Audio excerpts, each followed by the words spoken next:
Hello and welcome to Volt Vehicles. Here I wanted to explain to you how gears work on bikes. This is something that may seem very obvious to many people, but to some people this is actually not so obvious. So I wanted to just explain how do gears work on a bike. So when you're riding a bike, you maybe have, say, 8 gears.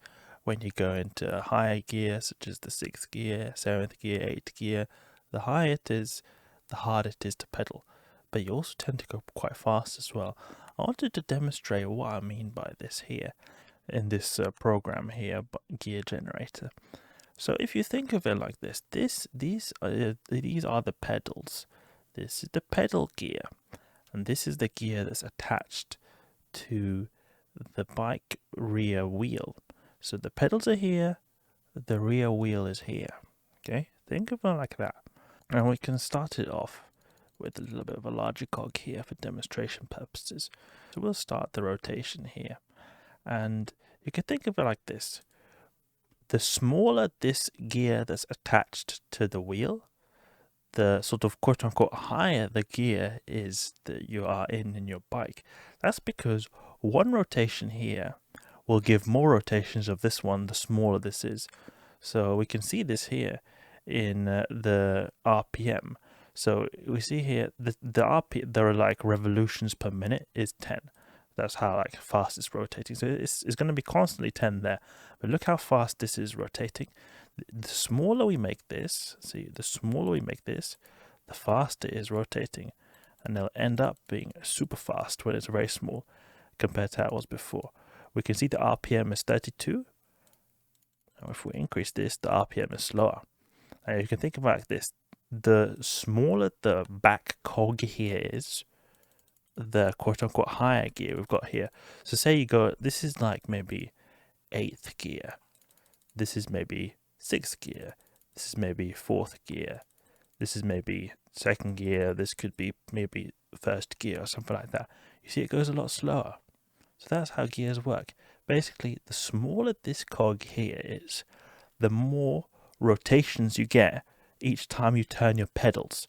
So then you're going to be quote unquote having to go faster, but you have to also remember it's going to be harder, because the thing is, to move this is going to be very hard, because doing one rotation here is going to rotate the wheel multiple times. So that's going to make so that it's going to feel very difficult, the same way it feels like in a very high gear. So how do gears work then to achieve this? One of the common methods of gear mechanisms are derailleur mechanisms, and what this means is it just changes. It's got a mechanism here, this whole mechanism called a derailleur, and it makes it so that it changes the size of the cog. So you can see here it's using this cog, but then when you shift gears, it will change the cog you're at. So if you're in a very high gear, or like it's very difficult to pedal but you go very fast, you'll be in the smaller one, the same way I showed you the mechanism before. If you're going to go very like slow or very easy gear, like gear 1, it's going to be the outer one, because that's going to make one revolution here is going to be very, like, you're going to go very slow here.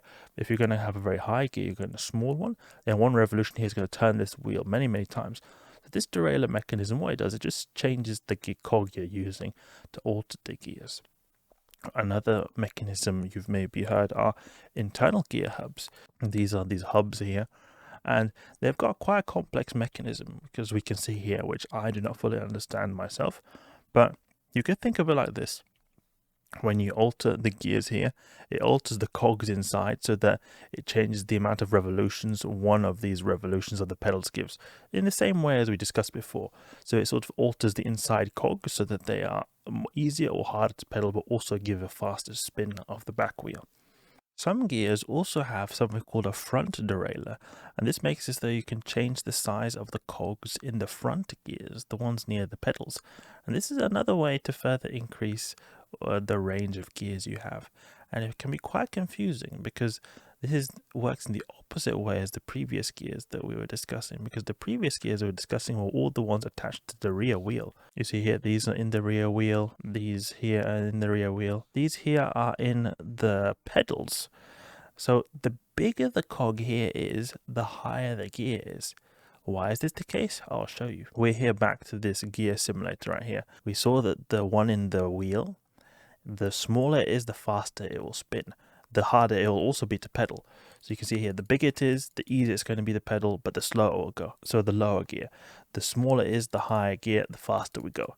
But then the opposite is for the front cog, or the one that's in conjunction with the pedals.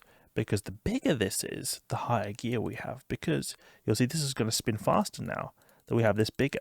And you can think of it like this. It's just because one rotation now gives more rotations than it is if this was very tiny. Because you see, if this is very tiny, one rotation is just going to move a certain amount of these teeth. That it's not going to move this amount. But if we have a very big cog, then one rotation is going to move so many teeth around, or like these cog teeth. That's going to make this go around so much more times than it otherwise would be. So that's why it's the opposite. The bigger this front one is, the higher gear. The smaller the back one is, the higher gear. You can just think of it like this. You want to get the back wheel to rotate faster. That makes the higher gear. And you achieve that by having the front cog as big as possible and the back one as small as possible. Or if you want to get a lower gear, make this one as small as possible and the back one as big as possible. So as you can see here, this one has got one big cog and one smaller cog. The big cog is the higher gear. The smaller cog is the smaller gear. So that's how gears work. Hope you guys enjoyed. Hope you learned something new. If you did, please leave a like and subscribe. I'll catch you guys later.